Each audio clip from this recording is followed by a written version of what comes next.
Well, hello, everybody. My name is Andrea Merida. I am the co-chair of the Green Party of Colorado, and we are continuing in our series of talks and interviews with the potential candidates for nomination to the Green Party for president.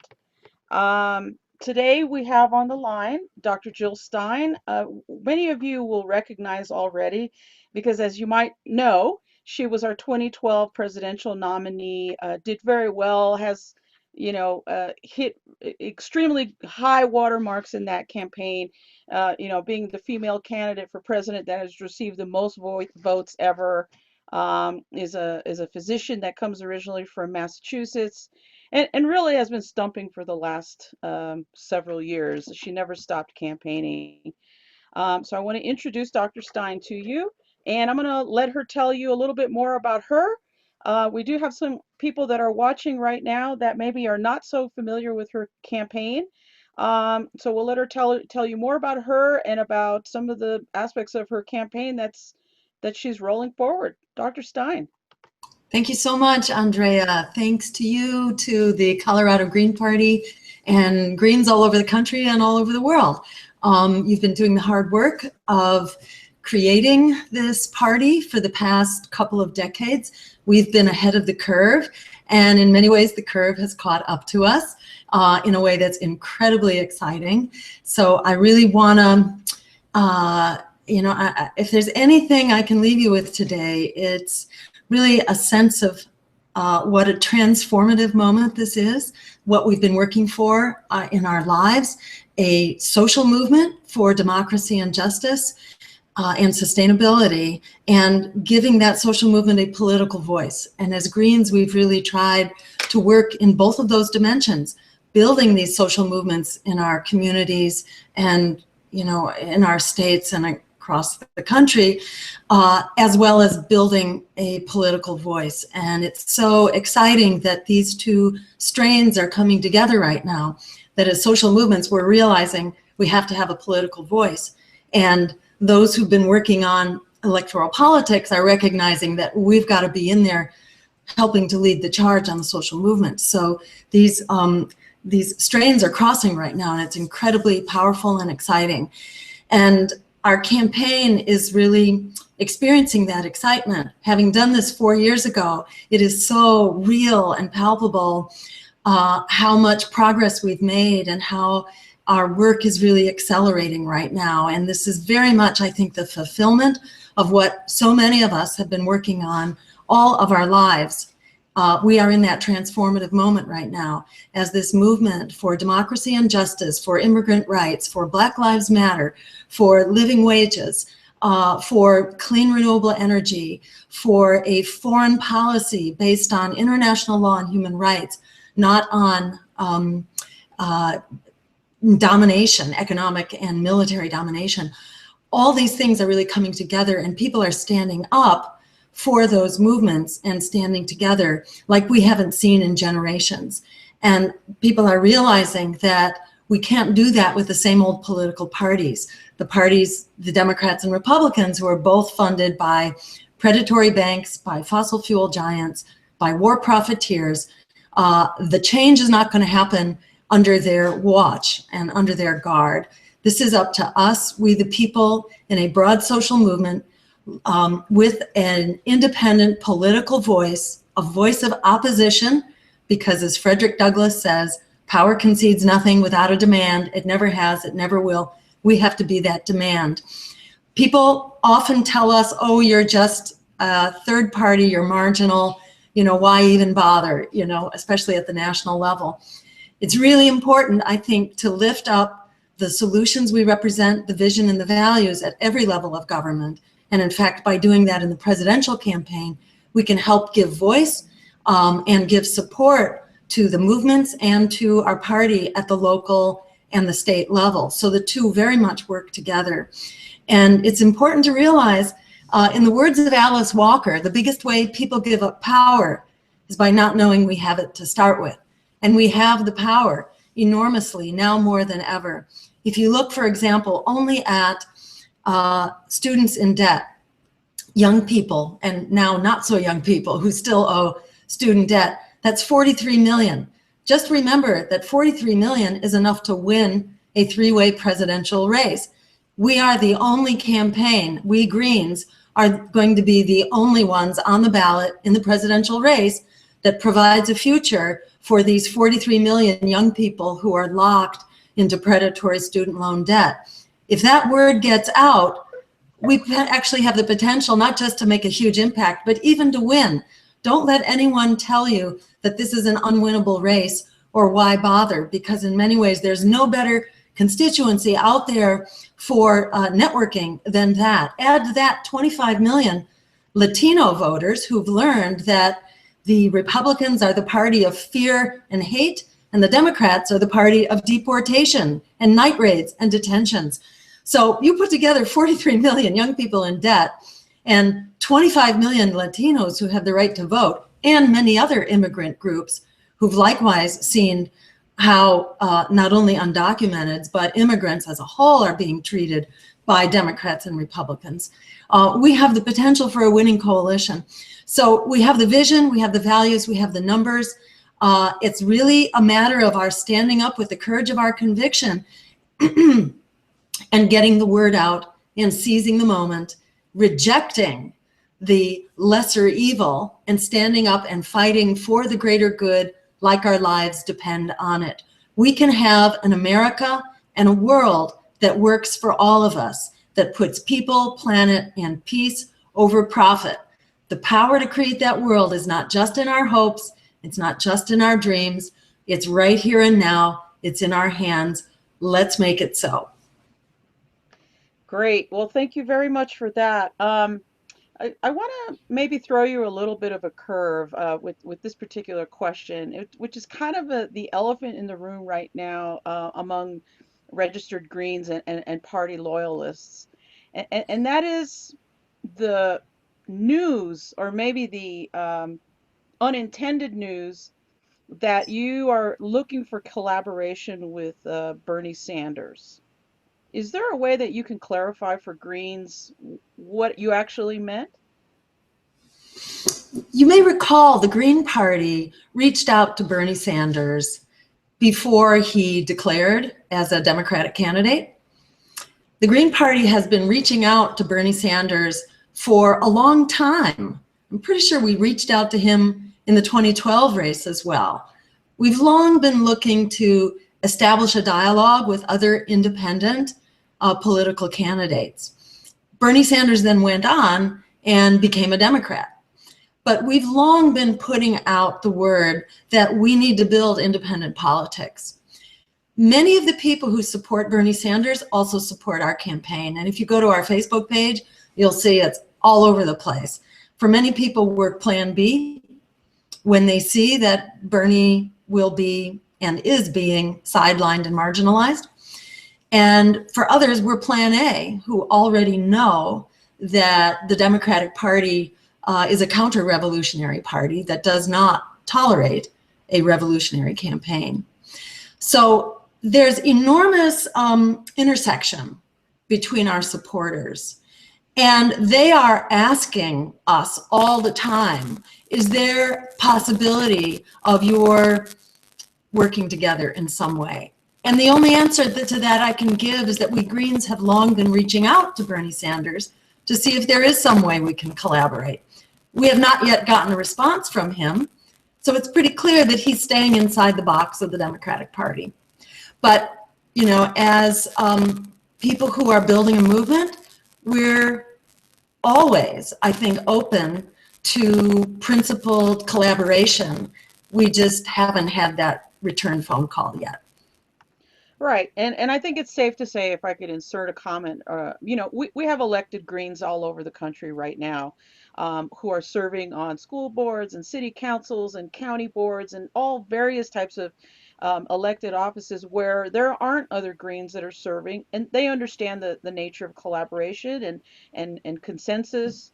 And so this isn't a strange concept. And if I could, also as a national co-chair, I could just simply say we all Greens intend to work in that way, in the way that we always have. So, um, However, I'm going to kind of switch gears a little bit, and thank you for that response. Um, there are a few issues that are really, really important to Colorado, and obviously we're very proud of our environment. Um, and so there's been discussion in some of the duopoly debates about fracking. And so there's a, for example, in Colorado, there is a ballot initiative that really started when local rights to protect their municipal boundaries from fracking um, is being subverted by the governor of Colorado. And even this challenge will be heard in the Supreme Court on whether or not a municipality or a local area has the right to say no to fracking. So I'd like you to address conceptually the fracking issue and also maybe tell us a little bit more about what, as the organization, would you champion in that office to make sure that we go toward different sources of energy, other renewables, that sort of thing. Great. And the problems that Colorado is having, are taking place all over the nation. You may be aware that in Denton, Texas, for example, the people passed by referendum a ban on fracking that the legislature then overturned, which is really quite outrageous. And this, I think this pertains to the broader issue of the usurping of our political rights by corporations. Corporations do not have the rights of people. They should not have the right to overturn our duly, elected laws and regulations. It's quite outrageous. So there's so much, I think, that can be done at the presidential level in so many ways. So, for example, working with the EPA, the president could establish that fracking is a substantial threat to health and to our water supply, and should simply be banned. In the same way that coal plants are being regulated, I think the EPA doesn't go nearly far enough in fulfilling its mandate to protect public health and the environment. And given the current climate crisis, with the last month having gone off the charts in warming, new all-time record, sea ice being at an all-time low in the Arctic, the storms, we've seen the biggest storms ever in the last recent months. This is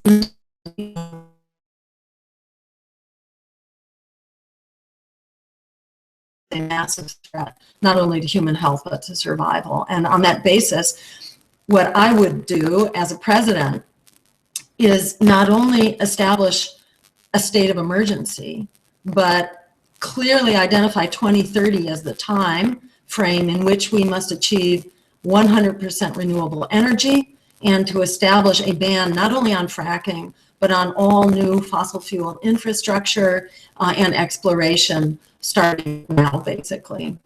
Anything less than that is not enough.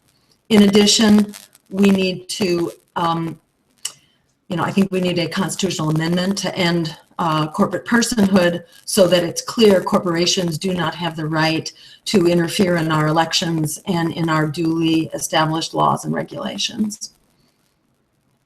Okay, great. I'm not sure if you're aware, but Denver, and there's some, and Boulder as well. I think there are a couple of other municipalities in Colorado have what are called camping bans.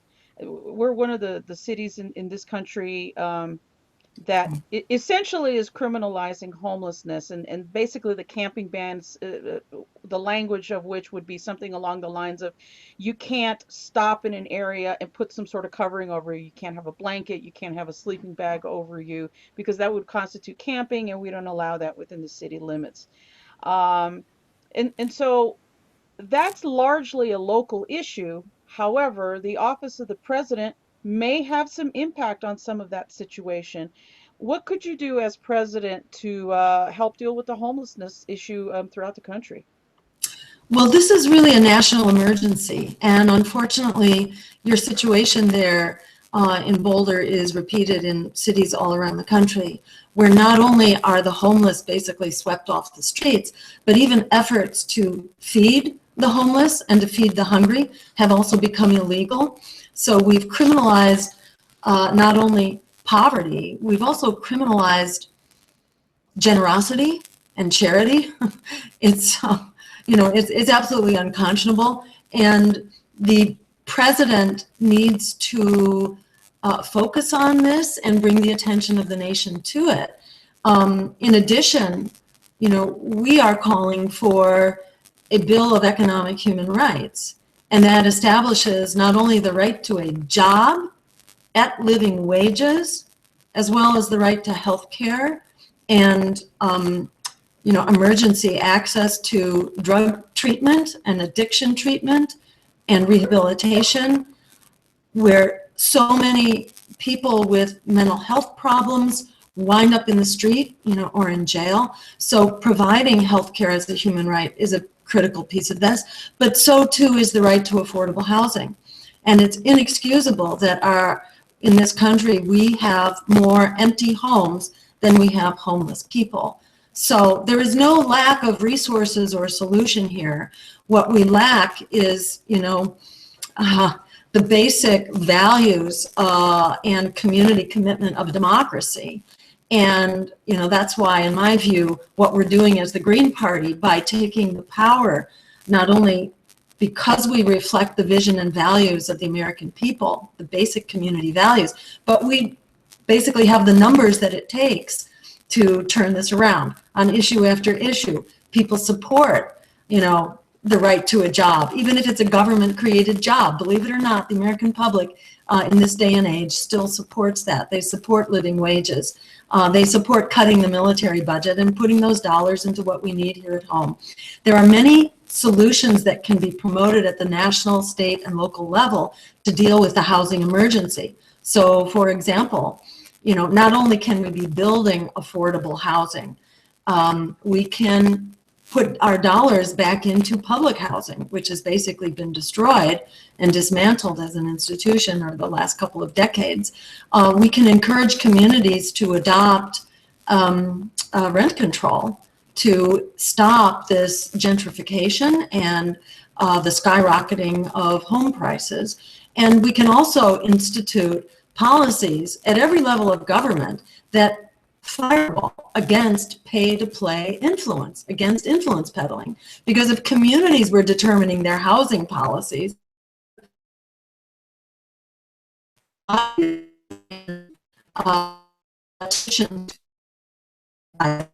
we would get housing policies that actually serve the people rather than the politicians who are relying on the deep pockets. A pay-to-play prohibition basically ensures that if you are contributing to campaigns, if you're a big contributor, or if you have a lobbyist, then guess what? You are not eligible for government contracting. So it basically cuts that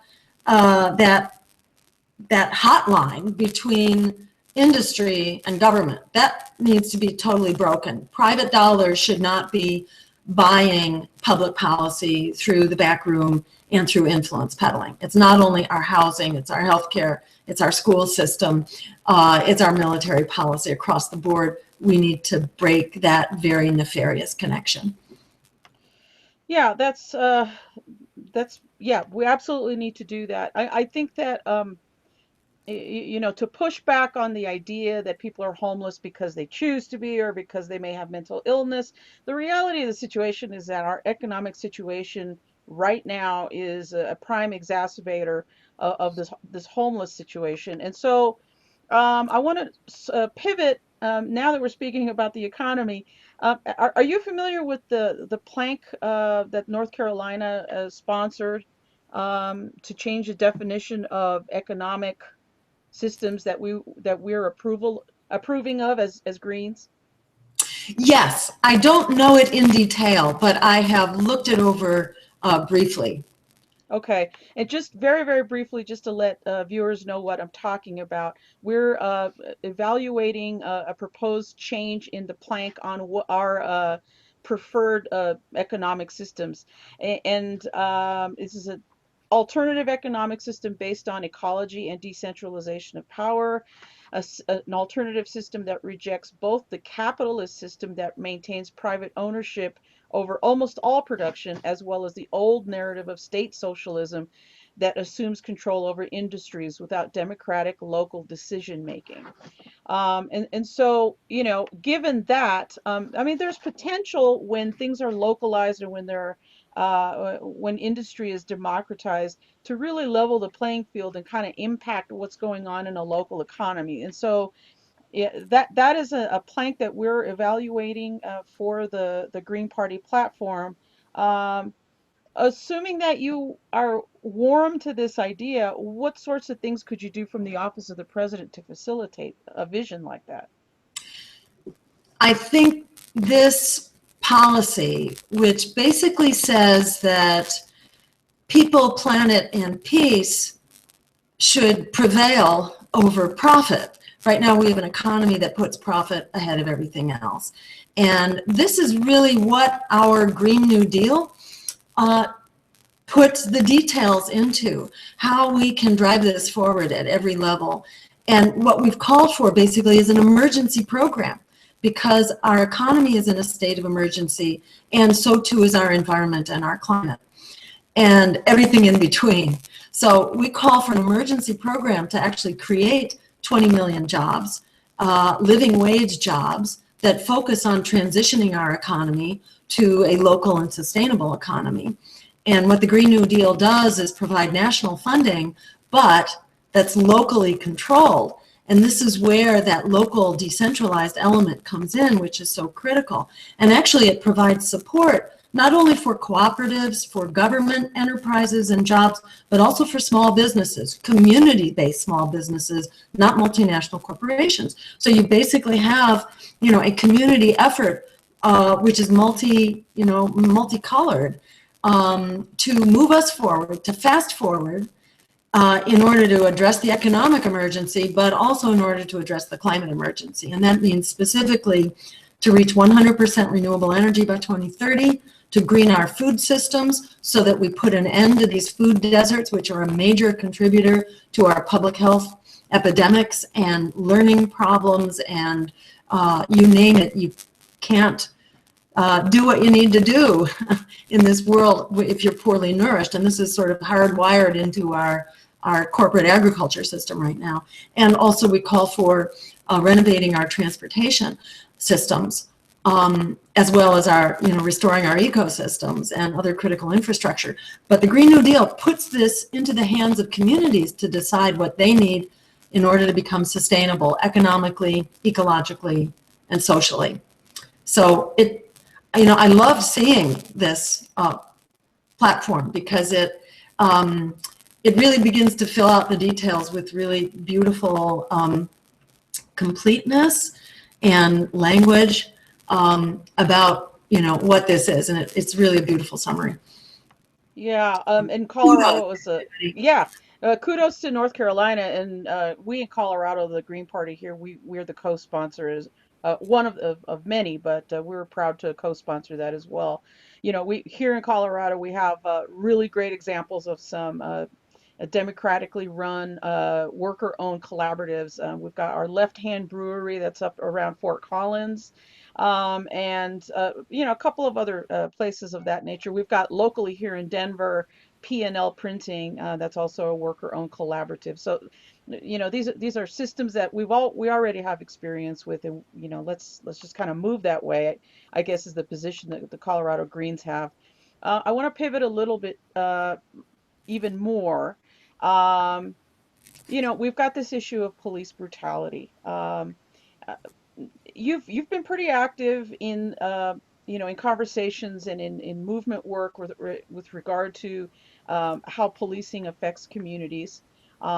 Certainly here in Denver, we're seeing, for example, the city is conducting sweeps of homeless people conducted by the Denver police to clear them off the streets. And so the issue of violence on our frontline communities is really a flashpoint right now. So, what is your take on police brutality? What solutions do you have? What do you think the office of the president could achieve? So much. this is a critical problem, and in many ways it's the tip of the iceberg, because the violence that we see and the racism that we see in policing is part of a much broader, crisis of racist violence, not only in policing, but in the courts, in the prisons, and in the economy at large, including biases built into hiring, the resegregation of our schools and housing. And this is not a new problem. This has been kind of a continuous thread from slavery to lynchings to Jim Crow to redlining of communities, school segregation, the drug wars, and now police violence, which is being exposed. Why did it suddenly occur? All of a sudden it's new? I don't think so. It's mostly that cell phones are new with cameras on them. So we're looking in the mirror, really, of who we are as a society. And it begs for, I think, a national solution with local, implementation, but it has to be addressed nationally. In many ways, we need a truth and reconciliation commission on the institution of slavery and its living consequences. So the president needs to be very much involved in articulating the many ways that this needs to be solved. The Malcolm X grassroots movement came up with the concept of an emergency, actually they call it a national action plan for racial justice now, that would be addressing the need for justice at all levels of society. And this is what our campaign is calling for. So it includes things like police review commissions, so that communities are controlling their police, not the other way around, so that communities have full-time investigators to look into every case of death or injury at the hands of police. We need to, end this militarization of our police, so that SWAT teams, in full armor are delivering summons to court, or are doing drug busts, with armed tanks, this is just, this is awful. We need to end the militarization, and we need to end the racist war on drugs and address substance abuse and addiction as a health issue, not as a criminal problem. And that includes releasing from prison the hundreds of thousands of people who are unjustly incarcerated because of these very unjust, the criminalization of substance abuse. Those people should be let out of jail. They should be treated, provided jobs and, and places to live and education and the things that our Economic Bill of Rights calls for everyone. They should not be rotting in jail with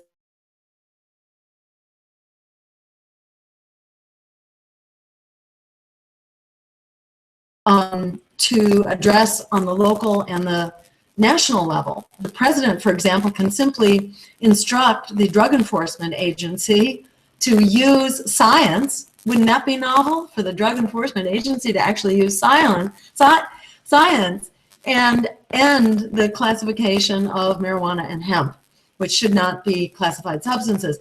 Marijuana is a substance which is dangerous because it is illegal. It's not illegal because of any inherent or scientific dangerousness. It's far less dangerous than alcohol and tobacco. So there's so much that a president can do to set this problem right and, convert this universe of misery around, really predatory drug policies and the violence and racism that's endemic in society. We can make that a thing of the past. But in order to do that, we got to be able to talk about it. We really need to be able to put the problem on the table and address exactly how we can solve this, which we can. So your physician's opinion on the use of cannabis is that it's not harmful in and of itself. Well, put it this way. If you compare it to alcohol and tobacco, it's far less risky. All things in moderation. And of course, as you know, Colorado is one of the states that has legalized recreational and medicinal use. So this is, clearly an important important thing for us here in the state of Colorado.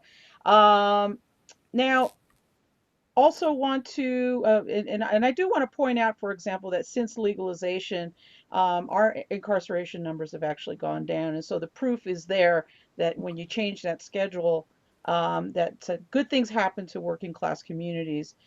Would you be looking to remove cannabis from the schedules for on the federal level?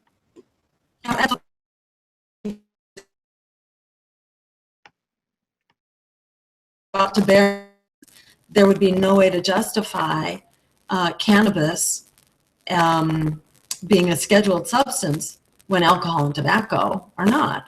They are far more harmful than cannabis. And I don't want to say that, all substances, we'll put it this way, alcohol has its benefits like it has its risks. Cannabis has its benefits, which are not well understood, and it needs to be studied. Right now, it's considered too dangerous to study, which is ridiculous. It needs to be studied so that we can understand its medicinal benefits, and it appears to have many, and they do appear to be powerful. And I think, you would be kind of kidding yourself if you pretended that the pharmaceutical industry didn't have something to do with this, the fact that cannabis is made illegal. So we need to understand it better.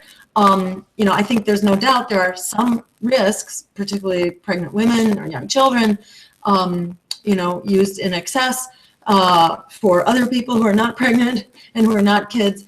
There are downsides, but there are also upsides, and there is not a compelling state. Put it this way: there's not a compelling justification for the state to intervene here in the private use of a recreational substance that is far less of concern than alcohol and tobacco. Right. And yeah, that's a perfectly reasonable stance as far as I'm concerned. We had a question from Dave Bell, who is the chair of the Poudre Valley Green Party. They're the chapter around Fort Collins and Larimer County, which is, very close to the Wyoming border, but we still claim them as Colorado. And his question is, in your dream cabinet, because we're feeling like you could win, who would you appoint to the various positions within your cabinet? I'd encourage people to take a look at the Green Shadow Cabinet, which is, it's exactly that. It is a shadow cabinet that grew out of the 2012 race. It's not formally a part of the Green Party in that it is it's an independent nonprofit. And it's kind of on hold at the moment just because everybody working on it got very busy on some other things. But it's still very relevant, and there's a full list. So it includes Medea Benjamin, a prominent peace activist, as our Secretary of State, Ajamu Baraka, who is a very wonderful advocate for African American liberation and culture. He has a similar role. Shamako Noble might in fact be the Minister of Culture. Who else? Rick Wolf, the prominent economist, is the chair of the President's Council on Economic Advisors. Ellen Brown, author and advocate for public banking, is, what is her role? It might be chair of the of one of the economic, it might in fact be the Fed. She may be the head of the Fed. Jack, who is another he's also involved with the Fed. So, we have the people, and we have people who are experienced, who are prominent advocates. Marcia Coleman Adebayo, I should mention her as well. She actually was a leading figure in the EPA. She was a whistleblower in the EPA. She was serving in South Africa in Bill Clinton's EPA, and she blew the whistle on a U.S. mine, a vanadium mine that was poisoning the miners in the community. and she blew the whistle, and she had to fight back. But she has been working with us closely, is working with us in our campaign, and has been working with the shadow cabinet as well. So we have the people, we have the solutions, we actually have the support of the majority of the American public. What we haven't had is a means to actually organize and fast forward, but we do have that in this campaign, and I can't stress enough how very valuable right now the students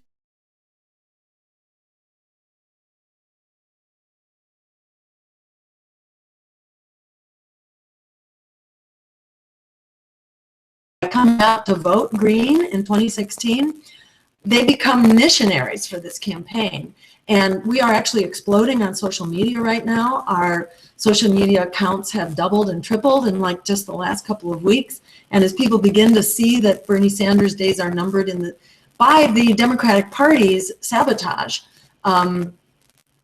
there's enormous interest in our campaign right now. And though, corporate media is going to shut us out, we don't need corporate media. The revolution is not going to be televised.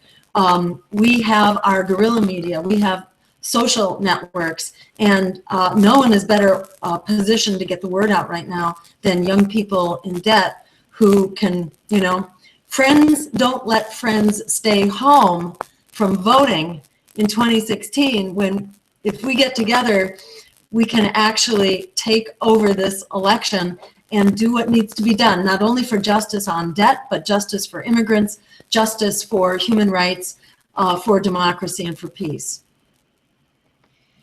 Absolutely. I want to take a couple more minutes. I've got one more question for you, and then we'll let you make some closing remarks because I don't want to keep you too much longer. But this is a question that comes from our friend in California, Jose Castañeda. His question is about food security. As you know, Colorado was recently one of the states that tried to run a citizens ballot initiative to impose GMO labeling. But maybe you could speak not only about GMO labeling, but just kind of the broader topic of food security. What do you think? Sure. Okay, great. Food security is very widespread right now, and I think it's even bigger than the numbers suggest because we have a food system which is inherently unhealthy and bad for you. The modern epidemics that we struggle with right now are very much related to our sick food system. So even where people have adequate supply of food, the food tends to be very poor quality. And this is kind of a case where the solution is a win-win solution because by moving our subsidies, right now we subsidize food that makes you sick. Instead, we should be subsidizing community-based food, local, healthy, sustainable food systems and community gardens and farm-to-school programs, things of that nature that really provide those dollars to the healthy and sustainable food systems that we can have here at home, at the local level, creating jobs, farming in a way that's good for the planet, that's good for climate, because so many of our greenhouse gas emissions are actually coming from the industrial food system, and a food system that actually provides for our health. And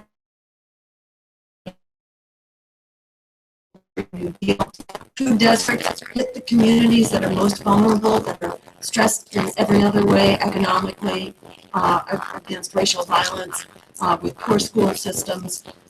All of that, really, in order to deal with any of those problems for kids to be able to come to school and learn, they need to be well nourished with healthy, largely fresh food in a food system that is plant and largely fresh fruits and vegetable based, not entirely, but that's what we need to be subsidizing. So we can do this, and likewise we need to respect the food systems and the traditional food systems of other economies and stop allowing U.S. and multinational corporations to go in and seize their land and to buy it out from under them and deprive products around the world. In order to have a secure U.S., we need to also have a secure world where we've had a policy based on total economic and military nation, which has created this incredibly catastrophic policy that we are now paying for with a lot of treasure. These wars for oil since 9/11 cost $6 trillion, which is $75,000 household. They have killed over 1 million people in Iraq alone, and signal still hearing me. Okay, now I can see you. Are you hearing me? Can you hear me, Andrea? There. Okay. How about now? Are you hearing me? Am I coming through?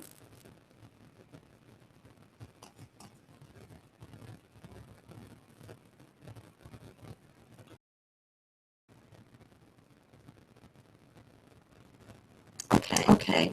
I'm hearing you. I'm not. Sorry. I'm seeing you, but I'm not hearing you for some reason. Give me a thumbs up if you're hearing me. Okay. I'll just wrap up that thought quickly. Which is that this foreign policy is a disaster.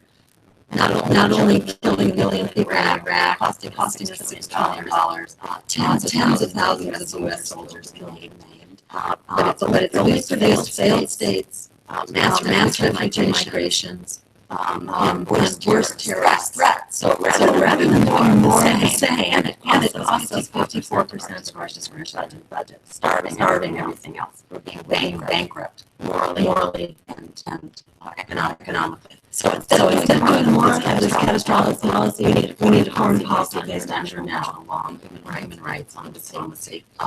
We need to create weapons embargo to the Middle East rather than selling hundreds of dollars to Saudis who then distribute them to all sorts of terrorist groups. We need to start that weapons embargo, and we need to freeze the funds. We need to freeze the funding of countries who are fighting terrorist groups. So with that, I'll just conclude saying thank you very much. I hope you will take this opportunity very seriously. That we can create an America and a world that works for all of us. America, the people, planet, peace, profit. We can fast forward this election in a way that lifts up our agenda and moves forward our organization of the Green Party at every level. Go to my website, 2016.com, join the team, and there will be no stopping us. Thank you so much, Andrea.